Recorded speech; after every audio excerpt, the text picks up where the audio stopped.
Boa noite. Boa noite. Um delegado acusa a namorada de tentar matá-lo por ciúmes em São Bernardo do Campo, na Grande São Paulo. Ela teria atirado no companheiro e depois cometido suicídio. A Corregedoria da Polícia Civil instaurou um inquérito para saber se a versão do delegado é verdadeira ou não.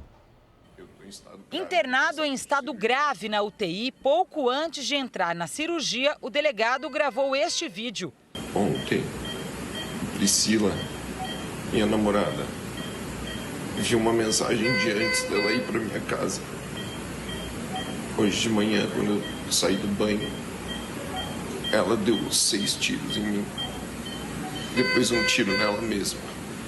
Paulo Bilinski foi atingido por 3 disparos dentro do apartamento em que mora, em São Bernardo do Campo, no ABC Paulista. O prédio é o mesmo onde o ex-presidente Lula tem um imóvel. A namorada do policial, a modelo Priscila Delgado de Barros, morreu com um disparo no peito. A versão de Paulo é que Priscila usou uma arma que pertencia a ele mesmo. Os vizinhos contaram que as brigas do casal eram frequentes. Após os tiros, o delegado trancou o apartamento com a namorada dentro e desceu do 9º andar até a guarita. Ele estava caído na frente do elevador social, e aí eu fiquei um pouco ali com ele, até chegar a médica do hospital, né? Para socorrer Priscila, os policiais tiveram que arrombar a porta. A modelo ainda estava viva, chegou a ser levada para o hospital, mas não resistiu. A polícia não comenta o crime, mas fontes afirmaram que pelos ferimentos do delegado é possível concluir que ele foi atingido enquanto tentava desarmar a namorada. Ninguém na delegacia confirma se os ferimentos dela são compatíveis com suicídio. É muito triste, todo mundo chocado. Ninguém acredita que o Dr. Paulo possa estar envolvido numa situação dessa. Veja agora outros destaques do dia. Copiloto de helicóptero que levou o jovem morto em tiroteio no Rio presta depoimento. Ator Mário Frias será o novo secretário nacional da Cultura.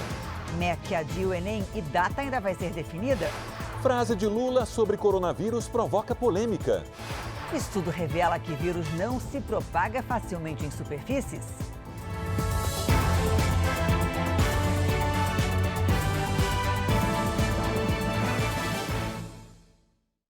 Oferecimento Bradesco, reinventando o futuro ao lado da sua empresa.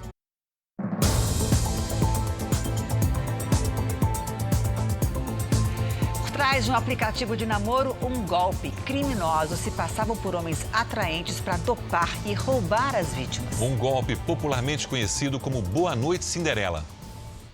A foto no perfil de uma rede de relacionamentos era a isca perfeita. O alvo, homens em busca de relações sexuais sem compromisso. Assim, Gil, de 47 anos, como se apresentava, fez muitas vítimas. De janeiro até agora, foram 5 denúncias só aqui no Departamento de Operações Policiais Estratégicas em São Paulo. É uma foto de um homem atraente, faz isso já há bastante tempo, segundo a atual companheira dele. Ele já foi preso pelo mesmo motivo, tanto no Rio de Janeiro como em Fortaleza. Em um só mês, a quadrilha que aplicava o antigo golpe de dopar as vítimas para roubá-las conseguiu mais de R$40 mil em saques de cartão de crédito e débito. Aí, olha, não, eu vou embora, eu vou te chamar um táxi. O taxista faz parte dessa organização, então leva e aí ele fica totalmente inconsciente. Levam tudo dele, fazem vários saques. Em São Paulo, a primeira denúncia foi em janeiro, depois que um homem foi encontrado quase morto. A vítima foi localizada 3 dias depois do encontro com o golpista num hospital da região central de São Paulo. Ele havia sido abandonado, inconsciente, quando foi localizado por homens do SAMU que o encaminharam ao pronto-socorro do hospital. Exames toxicológicos mostraram que a vítima havia ingerido altas doses de remédios controlados, conhecidos como hipnóticos ou soníferos, que em grande quantidade podem levar à morte. Quem está por trás do perfil de Gil é, na verdade, Amaro Gomes, de 56 anos, bem diferente da foto e dono de pelo menos 21 CPFs falsos. Amaro foi preso hoje de manhã em casa durante uma operação. A polícia encontrou parte dos medicamentos usados para aplicar o golpe, conhecido como Boa Noite Cinderela. Esse taxista acusado de participar dos golpes também foi preso. Um assalto a banco em Guaxupé, no sul de Minas Gerais, terminou com o gerente morto a tiros. Ele e a família foram feitos reféns, mas só o bancário foi levado até a agência. Os bombeiros foram rápidos, mas não conseguiram salvar a vida do gerente do banco. Alexandre Vieira Rodrigues, de 39 anos, foi baleado na cabeça por um dos assaltantes, que também morreu. Na versão da PM, os criminosos renderam o gerente, a mulher e 2 filhos em casa. 15 horas depois, o grupo se dividiu. Parte da quadrilha levou os parentes para um clube da cidade. Os outros ladrões foram com Alexandre até a agência. Vizinhos desconfiaram da movimentação às 5 da manhã e ligaram para a polícia. Cercado, o assaltante que mantinha refém o gerente disparou. Ao tentar fugir, também acabou morto. Os outros assaltantes usaram a família do gerente como escudo na fuga. As vítimas só foram libertadas numa rodovia perto da cidade. A polícia segue em busca de pistas que possam levar à quadrilha. O bancário assassinado era muito conhecido na tranquila cidade mineira de Guaxupé. Parentes e amigos lamentaram a vida interrompida de maneira tão brutal. Uma fatalidade, né? Dessas que a gente vê na televisão, e não acredita que um dia acontece com pessoas da cidade. Mesmo com as fronteiras do Brasil fechadas, traficantes não param de agir. 2 foram presos perto do Paraguai e um soldado do Exército que fazia patrulha morreu ao ser atingido por um barco do tráfico. Os traficantes foram presos em Guaíra, no Paraná, e em Itaquiraí, em Mato Grosso do Sul. As 2 cidades ficam às margens do rio Paraná, que é usado como rota do tráfico de drogas na região de fronteira com o Paraguai. A polícia apreendeu motores e lanchas usadas pelos criminosos. Foram embarcações como essa que se envolveram no acidente que matou o soldado Daniel Trarbach há 10 dias. Ele estava em um patrulhamento noturno no rio Paraná com 2 outros militares. Ao se aproximarem de um barco suspeito, os militares tiveram a embarcação atingida pelos traficantes, que aceleraram para fugir. Trarbach caiu na água e o corpo dele foi encontrado 5 dias depois. O soldado tinha 19 anos e atuava diretamente no combate ao tráfico de drogas e contrabando. Outras 3 pessoas envolvidas na morte dele ainda estão foragidas. A Polícia Federal irá intensificar as ações aqui na região de fronteira para prender todos os criminosos envolvidos nessa tragédia. Mesmo com a fronteira fechada por causa da pandemia, os traficantes não pararam de agir. Por isso, o Exército e a Polícia Federal seguem em uma operação permanente na região. No Rio de Janeiro, o copiloto que ajudou a resgatar o garoto de 14 anos, ferido numa operação policial, prestou depoimento. O jovem chegou morto ao hospital. Pela manhã, amigos do jovem fizeram uma homenagem na porta da escola. O isolamento social não impediu a homenagem. Os alunos da escola se reuniram para lembrar dos bons momentos ao lado de João Pedro Matos Pinto. Era muito carinhoso, toda hora ele chegava para te abraçar. Ele era uma pessoa muito legal, ele era amigo de todo mundo. Vai fazer muita falta. João Pedro foi morto com um tiro de fuzil em casa durante uma operação das polícias Civil e Federal no complexo do Salgueiro, em São Gonçalo. Ele foi levado de helicóptero para um heliponto na Lagoa, na zona sul do Rio, cerca de 40 quilômetros do local do confronto. O hospital mais perto, com o heliponto, fica apenas a 7 minutos de distância. Hoje, um dos pilotos foi interrogado na delegacia de homicídios para explicar essa decisão. O copiloto afirmou que o jovem foi trazido para o Serviço Aéreo da Lagoa porque é um procedimento padrão, uma vez que a estrutura daqui suporta o peso e as dimensões de um helicóptero blindado. Uma ambulância fica a postos para levar a vítima até um hospital mais próximo. No caso de João Pedro, um médico atestou a morte assim que a aeronave pousou. A família só recebeu a notícia da morte 17 horas depois. A tia reclama que não foi informada pelos policiais que estavam na ação sobre o destino de João Pedro. Eu fui lá, perguntei ao policial, gente, vocês já sabem me dizer qual o local que o João foi levado? Meu radinho não está funcionando. Tinha mais de 20, 30, sei lá quantos policiais. Nenhum radinho funcionava. A ação violenta também foi criticada pelos parentes. Uma pessoa lá contou 71 tiros. 3 parece ser forjado, mas 71 tiros na casa. A Corregedoria Geral da Polícia Civil diz que vai investigar a conduta dos policiais que participaram da ação. Pedidos de recuperação judicial e falência cresceram no país, principalmente no último mês, segundo dados da Serasa. As micro e pequenas empresas são as mais vulneráveis. Nem a experiência de quase 4 décadas livrou o empresário gaúcho da crise. Esta tradicional lanchonete de Porto Alegre precisou demitir todos os funcionários e fechar as portas depois de 38 anos de funcionamento. Foi doloroso, é triste, mas olha, foi achada a melhor solução. Um levantamento feito pela Serasa Experian mostrou que só no mês de abril, 120 empresas entraram com pedido de recuperação judicial, crescimento de 46% em relação a março. Os pedidos de falência também aumentaram 25% no mesmo período. A pesquisa revela, no entanto, uma queda no número de recuperações judiciais concedidas às empresas e também na quantidade de falências decretadas. Isso se deve, segundo a Serasa, às medidas de restrição, que alteraram o funcionamento de cartórios e varas judiciais. O estudo aponta ainda que os pequenos negócios são os mais vulneráveis, liderando o ranking de pedidos de recuperação judicial.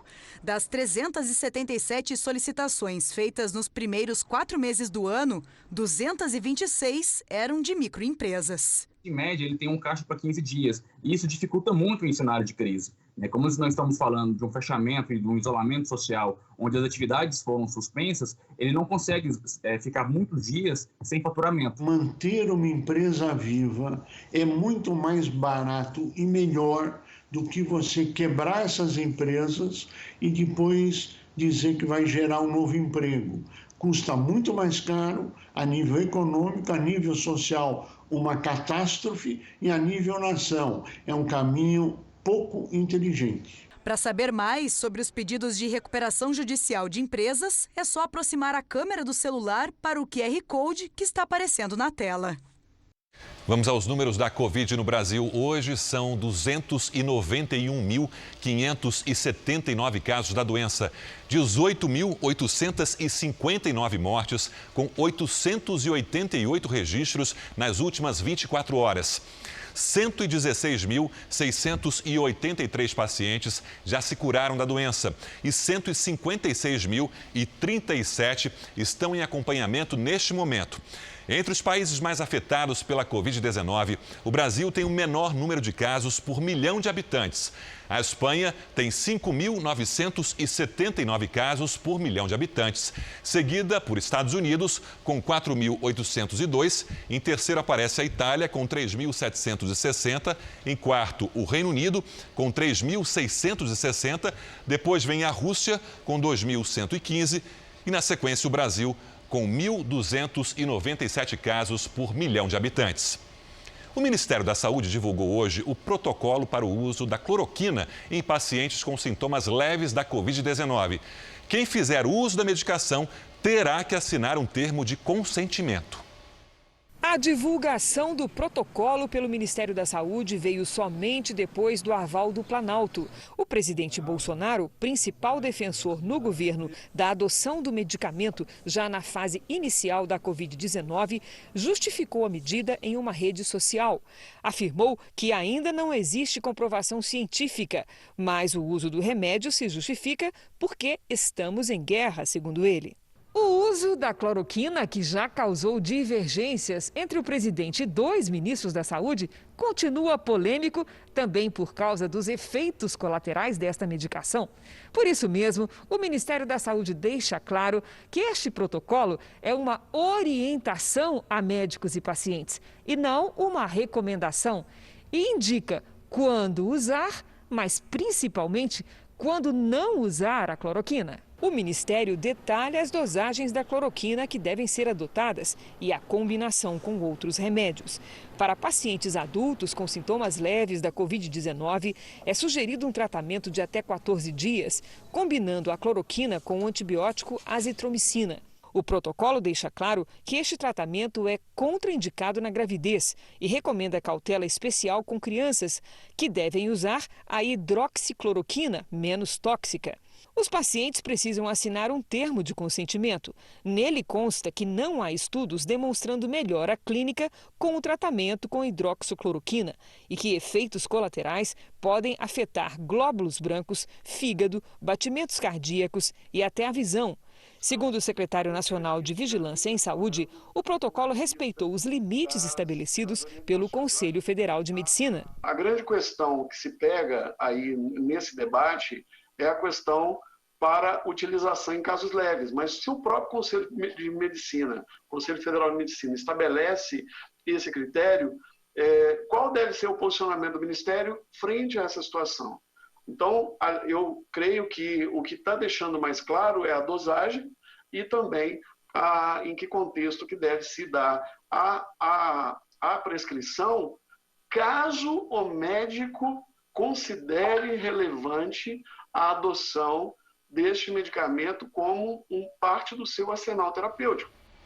Hoje, a OMS recomendou o uso da cloroquina apenas em testes clínicos. O diretor executivo da organização reafirmou que o remédio não tem eficácia comprovada e alertou sobre os efeitos colaterais do medicamento, o que, na opinião da OMS, é contraindicada no tratamento da Covid-19. Apesar da orientação, Michael Ryan afirmou que cabe a cada país avaliar o uso da droga. O ex-presidente Lula falou hoje em uma rede social que foi infeliz ao dizer em uma entrevista que ainda bem que a natureza criou o coronavírus. Lula conversava com o jornalista Mino Carta, da revista Carta Capital, sobre a importância do Estado, quando falou: Quando eu vejo, essas pessoas acharem bonito que tem que vender tudo que é público, que o público não presta nada, ainda bem que a natureza, contra a vontade da humanidade, criou esse monstro chamado coronavírus, porque esse monstro está permitindo que os cegos enxerguem, que os cegos comecem a enxergar, que apenas o Estado é capaz de dar solução a determinadas crises. Hoje, depois da repercussão negativa, o ex-presidente pediu desculpas nas redes sociais e disse que usou uma frase infeliz. Eu peço desculpa porque a frase não cabia naquilo que eu queria falar. Lula governou o país de 2003 a 2010. Atualmente não pode disputar eleições por estar enquadrado na lei da ficha limpa, que impede a candidatura de condenados pela justiça. Lula foi condenado no caso do triplex do Guarujá. O ex-presidente teve a reforma do apartamento bancada pela empreiteira OAS, que em troca recebeu contratos com a Petrobras. Com recursos negados, Lula foi preso no dia 7 de abril de 2018. Só deixou a cela de 15 metros quadrados na Superintendência da Polícia Federal de Curitiba depois de 580 dias, em 8 de novembro do ano passado, graças à decisão do Supremo, que determina o início do cumprimento da pena só depois que todos os recursos dos réus estejam esgotados. Há 2 semanas, o Tribunal Regional Federal da 4ª Região, em Porto Alegre, manteve a decisão de que Lula é culpado por corrupção e lavagem de dinheiro no caso do sítio de Atibaia, que foi reformado pelas empreiteiras OAS e Odebrecht em troca de contratos com a Petrobras. Vamos agora com a opinião do jornalista Augusto Nunes. Oi, Augusto, boa noite para você. Boa noite, Janine, Sérgio. Boa noite a você que nos acompanha. Em entrevista a um jornalista amigo, Lula sentiu-se à vontade para saudar o surgimento da Covid-19 e exaltar o lado bom do coronavírus. Um dos piores momentos já lidera o ranking das declarações mais imbecis inspiradas na pandemia. Abre aspas. Ainda bem que a natureza, contra a vontade da humanidade, criou este monstro chamado coronavírus, porque este monstro está permitindo que os cegos comecem a enxergar que apenas o Estado é capaz de dar solução a determinadas crises. Essa crise de coronavírus, somente o Estado pode resolver isso. Fecha aspas. É natural que Lula tenha saudade da máquina estatal que chefiou. Ele usou o Estado brasileiro para criar o Mensalão, o Petrolão e o maior esquema corrupto da história. Em 10 anos, ficou milionário. É claro que, se estivesse no cargo, o ex-presidente presidiário não perderia a chance de multiplicar a fortuna, tendo como comparsa um vírus chinês. O presidente Jair Bolsonaro disse que o ministro interino da Saúde, Eduardo Pazuello, fica no cargo por enquanto. E Regina Duarte deixou a Secretaria da Cultura depois de 2 meses no cargo. O ator Mário Frias assume a função. Regina Duarte foi logo cedo ao Palácio da Alvorada, acompanhada da deputada Carla Zambelli. Na chegada, já demonstrava que estava ali se despedindo. No café da manhã com o presidente Jair Bolsonaro, a atriz relatou a vontade de voltar para São Paulo.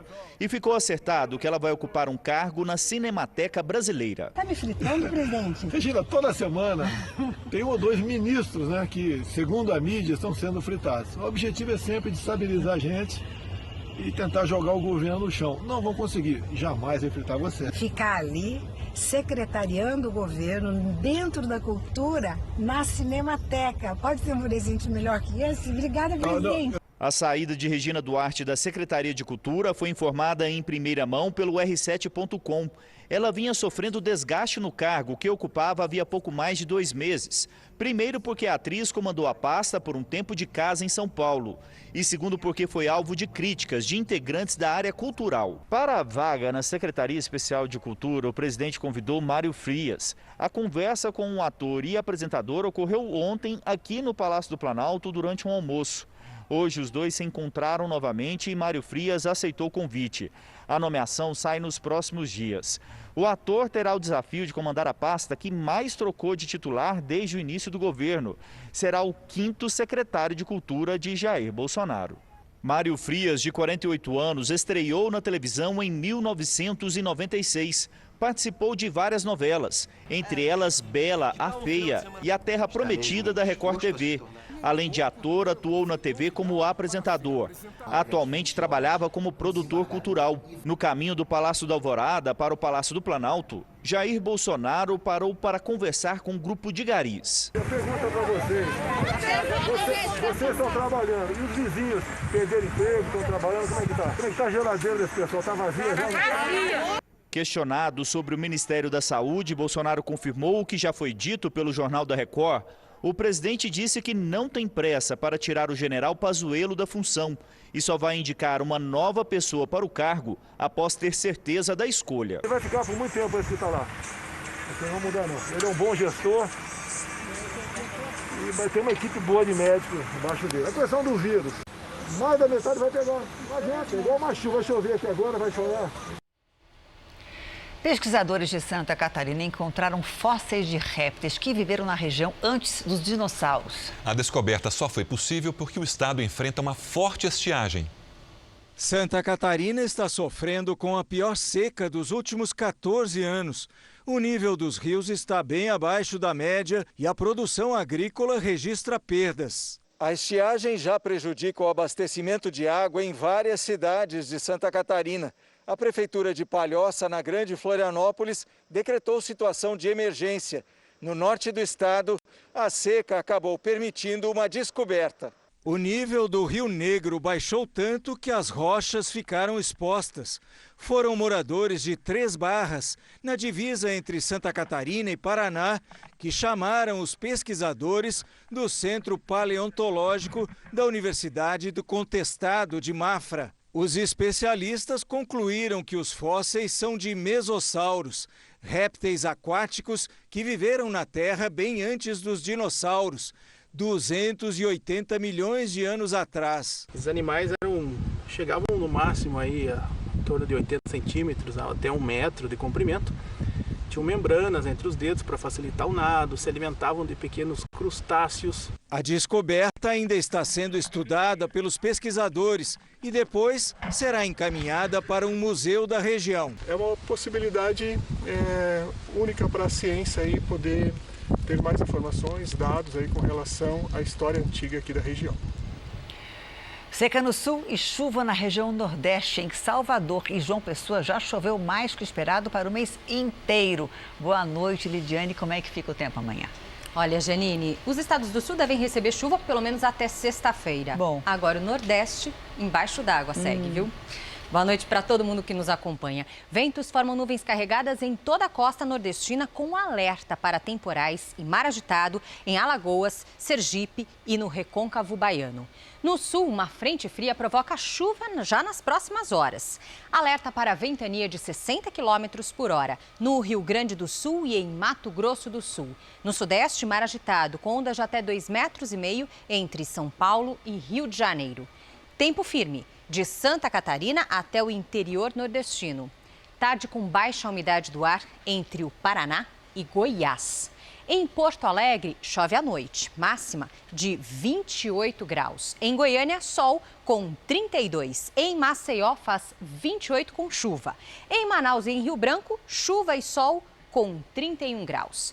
Em São Paulo, a chuva vai atrasar. Ela chega só no sábado. Amanhã faz 27 graus. Até amanhã. Obrigada, Lidiane. Até amanhã. No estado americano do Michigan, cerca de 10 mil moradores foram obrigados a sair de casa por causa do rompimento de 2 barragens provocado por um temporal. As inundações ainda causaram desabamento de uma ponte. O centro da cidade de Midland ficou totalmente tomado pela água, que chegou a 1,5 metro de altura. Vários carros foram levados pela correnteza. Um alerta de enchentes foi emitido na região. Não há informações sobre vítimas. E um ciclone provocou destruição no leste da Índia e em Bangladesh. Pelo menos 12 pessoas morreram. Os ventos chegaram a 180 km por hora. O governo indiano removeu milhões de moradores de áreas de risco. Eles foram para abrigos em regiões mais altas. Em Bangladesh, um homem de 70 anos morreu atingido por uma árvore. O Reino Unido vai rastrear e monitorar casos suspeitos de coronavírus. O primeiro-ministro Boris Johnson informou que 25 mil rastreadores estarão prontos no máximo em 1º de junho e poderão ajudar a encontrar até 10 mil novos casos por dia. O objetivo é monitorar pessoas que tiveram contato com quem foi contaminado. Em Brighton, litoral da Inglaterra, uma multidão foi às praias no dia mais quente do ano na cidade. O governo britânico tinha liberado atividades ao ar livre, mas com distanciamento social. O Reino Unido é o 5º no ranking mundial de casos e o 2º em número de mortes. Só perde para os Estados Unidos. Na França, o ministro da Saúde afirmou que 10 dias após o fim do isolamento, não houve aumento na taxa diária de novas infecções e que a quantidade de pessoas internadas com a doença teve queda. Na Espanha, a partir de amanhã, será obrigatório o uso de máscara nas ruas para evitar a disseminação do vírus. A seguir, o empresário Paulo Marinho presta depoimento na Polícia Federal no Rio de Janeiro. E daqui a pouco, o feriadão tem bloqueio de turistas nas praias de São Paulo.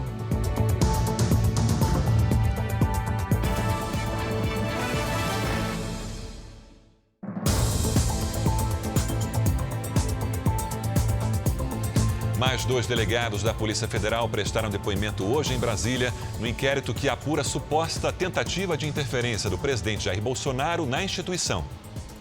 Foram ouvidos Rodrigo Moraes, delegado que comandou as investigações do atentado sofrido por Bolsonaro na campanha de 2018 em Juiz de Fora, e o ex-superintendente da corporação em Minas Gerais. Cairo Costa Duarte disse que esteve com o presidente em 2 ocasiões para detalhar as investigações do caso Adélio Bispo.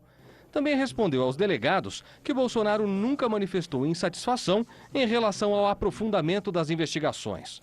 O recém-nomeado diretor executivo da corporação, Carlos Henrique Oliveira, depôs ontem pela 2ª vez. Ele mesmo pediu para falar novamente. Carlos, que foi superintendente da PF no Rio de Janeiro, disse que se encontrou com o presidente Bolsonaro no ano passado. O convite teria sido feito por Alexandre Ramagem, diretor da ABIN.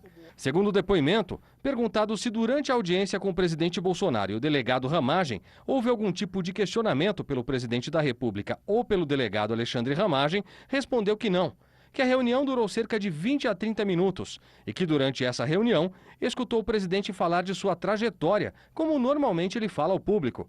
Que nessa reunião o presidente Jair Bolsonaro não mencionou a investigação da Polícia Federal sobre o atentado à sua vida. Para investigadores que participaram do depoimento, o encontro do ex-chefe da PF no Rio com Bolsonaro seria uma evidência da tentativa de interferência do presidente na corporação.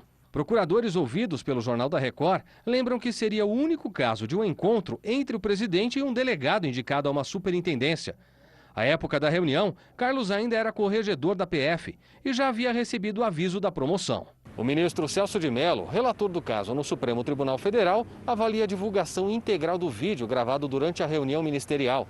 A decisão, segundo o próprio ministro, deve sair até sexta-feira. Os advogados de Moro deram entrevista após os depoimentos. A gente aguarda com muita serenidade essa decisão do ministro decano. Nosso pedido é para que o vídeo seja divulgado na íntegra, mas respeitaremos a decisão do ministro naquilo que for conveniente para o procedimento. Vai esclarecer e corroborar tudo aquilo que a gente tem mencionado e que o ex-ministro Sérgio Moro falou em seu depoimento. O presidente Jair Bolsonaro sustenta que, ao falar da troca de segurança no Rio, se referia à segurança pessoal dele naquele estado, feita pelo Gabinete de Segurança Institucional, comandado pelo general Augusto Heleno, sem vínculo com o ex-ministro Sérgio Moro. O empresário Paulo Marinho prestou depoimento na Polícia Federal no Rio de Janeiro. Ele foi convocado para falar sobre a acusação de um suposto vazamento de informação da PF para o senador Flávio Bolsonaro. Vamos ao Rio de Janeiro, ao vivo, com Vanessa Libório. Vanessa, boa noite. Oi, Sérgio, boa noite para você, boa noite a todos. O depoimento de Paulo Marinho durou 5 horas. Ele deixou aqui a sede da Polícia Federal há pouco mais de 1 hora e não divulgou o teor desse depoimento, alegando que o inquérito está em sigilo. Paulo Marinho veio até aqui para esclarecer a denúncia de que um delegado da Polícia Federal passou informações privilegiadas ao senador Flávio Bolsonaro sobre a Operação Furna da Onça em novembro de 2018. O desdobramento da Lava Jato investigou Fabrício Queiroz, suspeito de administrar um esquema de desvio de verbas no gabinete de Flávio Bolsonaro, quando ele ainda era deputado estadual. A defesa do senador nega a denúncia. O senador Flávio Bolsonaro é vítima de fake news, é vítima de informações distorcidas, fora do contexto, que acabam se tornando mentiras. Caso fosse verdade, o máximo que acarretaria tal conduta seria um processo administrativo disciplinar por parte da Corregedoria da Polícia Federal para apurar as condutas do referido delegado federal. Nada tendo a ver com Flávio Bolsonaro, nem com nenhum membro da família Bolsonaro. A campanha SOS Famílias do Sertão está ajudando moradores do interior do Nordeste em meio à crise da pandemia e pode fazer muito mais com a sua participação. Para doar, é só aproximar o celular do QR Code que está no canto da tela. Os alimentos comprados com as doações são higienizados e distribuídos em filas como esta ou levados até as casas das pessoas. Reabastecem as geladeiras e põem comida nas panelas. Se você ainda não contribuiu, faça a sua doação para que a ajuda continue chegando a quem precisa e leve em tempos difíceis alívio e esperança. Veja a seguir, região sudeste é a mais atingida pelo roubo de carga no país. E também deputado sofre atentado e escapa porque o carro era blindado.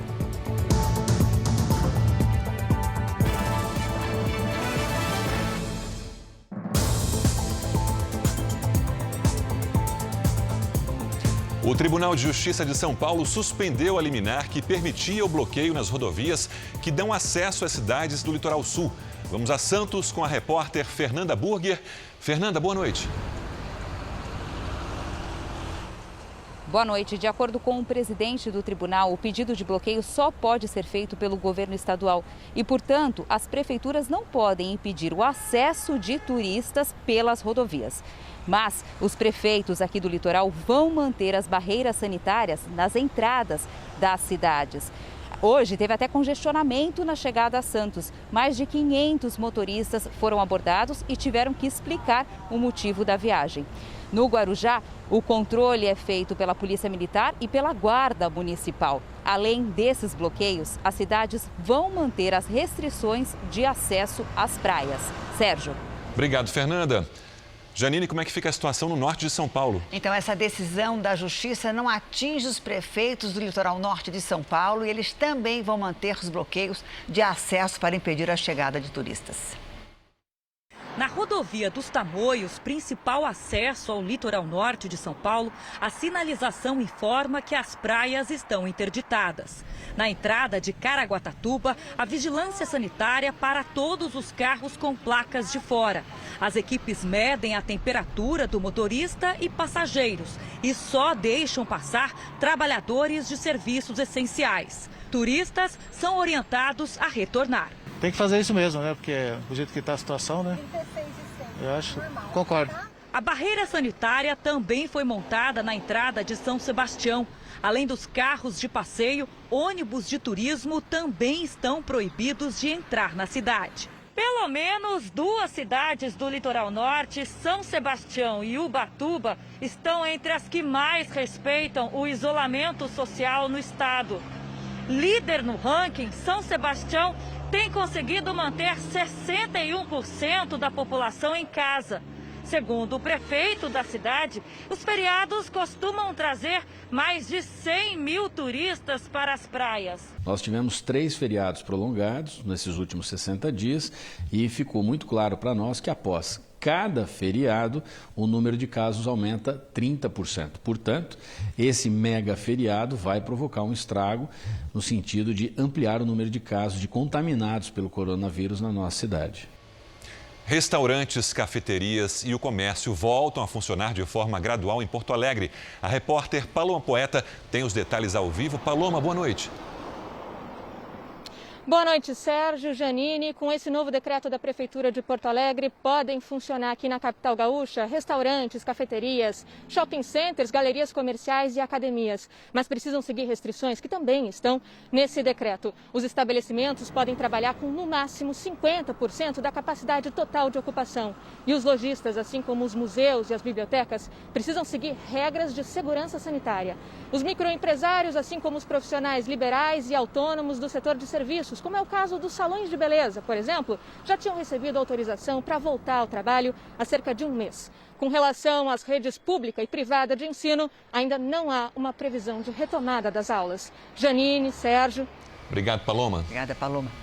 A quarentena mudou a rotina dos brasileiros, incluindo a dos ladrões de veículos. Uma pesquisa revela que hoje eles assaltam menos e furtam mais. E passaram a agir mais durante a semana, quando o movimento na rua é maior, e menos aos sábados e domingos. Foi nesta avenida, na zona leste de São Paulo, que o taxista deixou o carro estacionado enquanto foi ao banco. Levei em média aí 40 minutos a 1 hora no banco. Quando eu voltei, o carro não estava mais aqui. Nas imagens do circuito de segurança, um homem suspeito aparece observando durante todo o tempo em que o motorista esteve fora. O carro não tinha seguro e ainda não estava pago. Eu nem parei para pensar nessa situação ainda, porque falta muito para pagar e sem o carro. O número de furtos aumentou 18% durante a quarentena, em comparação ao mesmo período do ano passado, sem o novo coronavírus. É o que mostra uma pesquisa feita pela maior empresa de rastreamento e localização de veículos. A pesquisa aponta também que diminuíram as ações à mão armada. A gente tem menos pessoas rodando, os veículos com menos trânsito eles estão em maior velocidade, então isso dificulta bem a ação dos bandidos.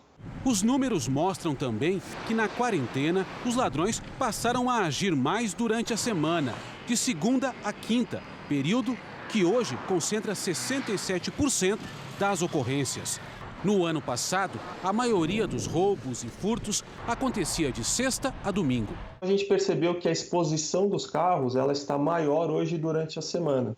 Então, os bandidos, obviamente, o que eles fizeram? Eles mudaram a característica deles e começaram a atuar onde os carros estão mais expostos. O estudo mostrou ainda que o dia preferido dos ladrões já não é a sexta, e sim a quarta-feira, quando acontecem em torno de 20% das ações. Numa quarta, dia 8 de abril, se foi a van usada no transporte de estudantes.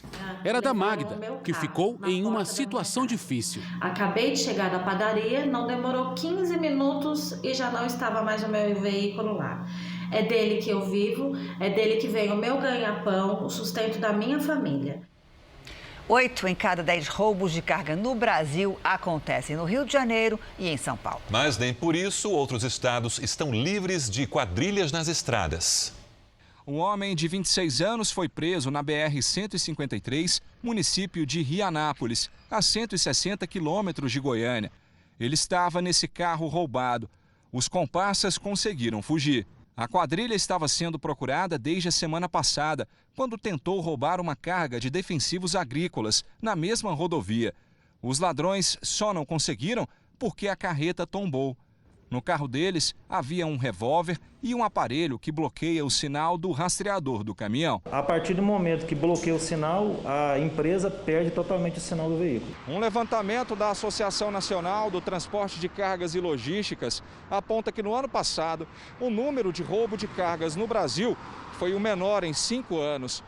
Mesmo assim, o valor das mercadorias roubadas chegou a 1 bilhão e 400 milhões de reais. Em 2019, o Sudeste concentrou quase 85% dos roubos no país.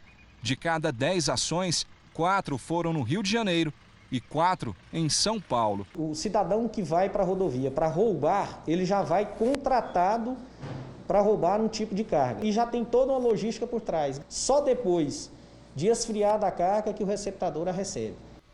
O deputado estadual Márcio Canela, do MDB do Rio de Janeiro, sofreu um atentado em Belford Roxo, na Baixada Fluminense. A blindagem impediu que os tiros atingissem os passageiros. Dentro do carro, além do deputado, estavam o irmão dele e um policial que trabalha em seu gabinete na Assembleia Legislativa do Rio. Segundo a investigação, criminosos se aproximaram num outro veículo e fizeram os disparos. Depois, fugiram em alta velocidade. As balas acertaram o para-choque e o vidro do motorista. Deram tiro para matar, você viu onde que pegou o tiro ali, né? O negócio foi muito sério. O parlamentar, que tem porte de arma, fez alguns disparos, mas não atingiu ninguém. Aos investigadores, o deputado contou que havia acabado de deixar o escritório no centro de Belford Roxo quando sofreu o ataque. Márcio Canela foi vice-prefeito da cidade até 2018, quando teve o diploma cassado pelo Tribunal Regional Eleitoral por irregularidades durante a campanha. No fim do ano passado, o político denunciou criminosos que estariam ordenando o fechamento do comércio na Baixada Fluminense. A polícia ainda não divulgou informações sobre os autores do atentado. Só a investigação que vai saber, né? Você vai ver que eu estou sempre combatendo, cobrando mais policiais, trazendo policiais para a cidade, para poder trazer tranquilidade para a população. O Exame Nacional do Ensino Médio, o Enem, foi adiado. Vamos a Brasília com a Nathalie Machado. Oi, Nathalie, boa noite para você. Oi, Janine, boa noite. O Instituto Nacional de Estudos e Pesquisas Educacionais, Anísio Teixeira, e o Ministério da Educação decidiram remarcar as provas. Elas foram adiadas por pelo menos entre 30 e 60 dias. Isso significa que os testes devem ser aplicados em dezembro ou janeiro. A decisão veio após a pressão dos estudantes por causa da suspensão das aulas presenciais em virtude da pandemia. Agora será feita uma enquete com mais de 4 milhões de inscritos para decidir a nova data. E nós entrevistamos o professor e diretor de rede educacional Fulgêncio, que contou como essa medida foi recebida pelos estudantes. Muitos alunos têm visto como uma medida positiva. É óbvio que muitos deles estão preocupados com a questão do cansaço, da nova data, né? A gente não sabe se é janeiro, final de janeiro, início de janeiro, porque isso altera todo um planejamento de vida dos alunos. Então, todos eles ainda estão muito na expectativa do desdobramento dessa medida. Com o adiamento do Enem, o candidato terá mais tempo para se preparar. No r7.com você encontra informações sobre aulas online de graça. A partir de hoje, shoppings de Salvador estão autorizados a funcionar em esquema drive-thru com medidas de segurança. A solução é uma tentativa de recuperar o prejuízo e já está funcionando em quase metade dos shoppings de todo o Brasil. O cliente só pode chegar de carro e dali não sai em momento algum. O vendedor traz o produto escolhido, a compra é finalizada e ele vai embora. É o sistema drive-thru, a saída encontrada por muitos shoppings para voltar a funcionar.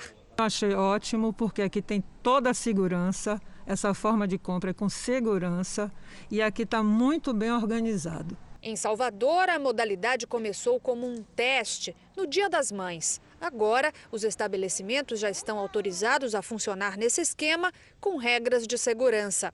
Este advogado experimentou pela primeira vez e aprovou. Esse momento provoca que a gente se reinvente nas nossas atividades, né? Profissão, comércio. Segundo a Associação Brasileira de Shopping Centers, quase a metade dos estabelecimentos já adotou o novo sistema em 24 estados.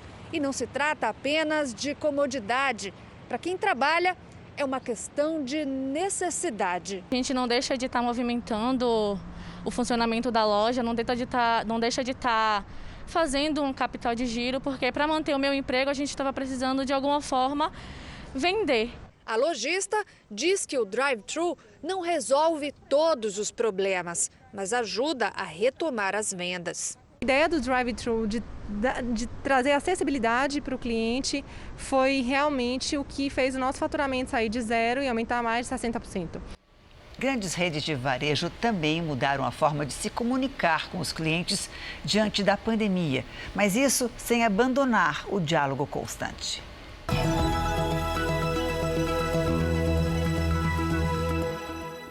Como vocês sabem, estamos passando por uma situação bastante difícil em função da crise da Covid-19. O Grupo Carrefour entendeu o papel social dele como sendo muito importante. Por isso, estamos uma campanha de doações para quem precisa mais, de 15 milhões de reais que estamos convertendo em distribuição de cestas básicas. Também, os clientes estão mais interessados hoje em saber o que a gente está fazendo em termos de segurança e não mais saber de promoções. Entendemos que realmente tem uma mudança de comportamento do consumidor, que ele quer ter informações novas em função da crise. E estamos fornecendo, comunicando com ele sobre essas mudanças. Em Wuhan, na China, onde surgiu o primeiro caso de coronavírus, foram proibidos o comércio e o consumo de animais silvestres. A decisão faz parte do processo de erradicação dessa tradição em todo o país, que foi votado no fim de fevereiro. Wuhan está no centro da discussão, já que a China diz que o coronavírus surgiu de forma natural em um mercado da cidade. A principal hipótese é que ele tenha sido originado de um morcego. No nordeste do país, especialistas chamam a atenção para os pacientes com Covid-19. Eles têm período mais longo de incubação do vírus do que os de outras regiões. Além disso, não costumam apresentar febre, mas sofrem de fadiga ou dor de garganta. No Japão, o governo pretende retirar o estado de emergência de mais cidades, menos em Tóquio, onde está a maior parte dos novos casos. Com a reabertura de bares e restaurantes, novas medidas de prevenção têm sido adotadas. Neste, os clientes passam por pulverização de água com ácido hipocloroso antes de entrar no local. Vamos agora aos Estados Unidos, porque o presidente Donald Trump e o secretário de Estado Mike Pompeo voltaram a culpar a China pela crise do coronavírus. Boa noite, Heloísa Vilela. O que o presidente disse dessa vez? Boa noite, Janine. Trump usou as redes sociais para acusar a China de ter sido incompetente e de, com isso, ter provocado um massacre global. Na mesma linha, o secretário de Estado Mike Pompeo disse, com ironia, que quer ver a China cumprir a promessa que fez essa semana de doar o equivalente a 11 bilhões e 500 milhões de reais para a Organização Mundial de Saúde. O secretário acrescentou ainda que a quantia não é nada se for comparada ao custo que a China impôs ao mundo com a pandemia. O governo americano anunciou hoje mais uma ajuda financeira ao Brasil para conter os impactos do coronavírus. Serão quase 15 milhões de reais para comunidades da Amazônia e para refugiados. Esse é o terceiro pacote de ajuda financeira ao Brasil anunciado no último mês, num total de 37 milhões de reais. E aqui nos Estados Unidos, o Centro de Controle de Doenças disse hoje que o coronavírus não se espalha facilmente quando está depositado na superfície dos objetos. Vamos ver na reportagem. O risco de pegar o vírus ao tocar em uma superfície infectada não é tão grande como se imaginava, segundo o CDC. A agência reforçou que a principal forma de contágio da Covid-19 é pelo ar, mas destacou a importância de lavar as mãos, do uso de álcool gel e da limpeza de mesas, cadeiras e maçanetas. Isso principalmente na reabertura de escolas, comércio e transportes. A instituição divulgou hoje um relatório de 60 páginas com recomendações para a retomada das atividades no país. Os 50 estados americanos já afrouxaram de alguma maneira as medidas de isolamento social. Mas assim como cada um adotou a quarentena de forma e em momentos diferentes, agora também as regras e cronogramas variam. O guia diz que no metrô, por exemplo, os passageiros terão que manter distância uns dos outros. Mas em Nova York, onde essa é a realidade diária dos carros e estações, ninguém faz ideia de como manter a norma. Da mesma forma, as escolas já pensam em criar turnos e dividir os alunos para não juntar muita gente quando reabrirem. Não vai ser fácil fazer os alunos usarem máscara o tempo todo e manterem as mãos limpas. 2 estudos publicados hoje por uma equipe de pesquisadores de Harvard mostraram pela primeira vez que pessoas infectadas pelo coronavírus podem ficar imunes à doença. Em testes com animais, 9 macacos foram infectados e desenvolveram a Covid-19. Depois de recuperados e expostos por uma segunda vez ao vírus, o sistema imunológico protegeu os animais de uma nova infecção. Numa segunda pesquisa, a equipe vacinou 25 macacos com protótipos de vacinas de DNA. Todos que receberam as doses desenvolveram anticorpos, alguns na mesma quantidade que os macacos que foram contaminados no primeiro estudo. Os pesquisadores agora precisam determinar se a resposta imune é permanente. Vamos torcer. Daqui a pouco, na live do JR, vou conversar com o Renato Casagrande. Ele é especialista em educação e ele vai falar sobre os impactos do coronavírus na rotina dos estudantes. É só entrar nas contas do Jornal da Record no Instagram, no Facebook e também no YouTube. O Jornal da Record termina aqui. A edição de hoje na íntegra e também a nossa versão em podcast estão no Play Plus e em todas as nossas plataformas digitais. E à 00:30 tem mais Jornal da Record. Fica agora com a novela Apocalipse. Boa noite para você. Se cuidem e a gente se vê amanhã. Boa noite e até amanhã.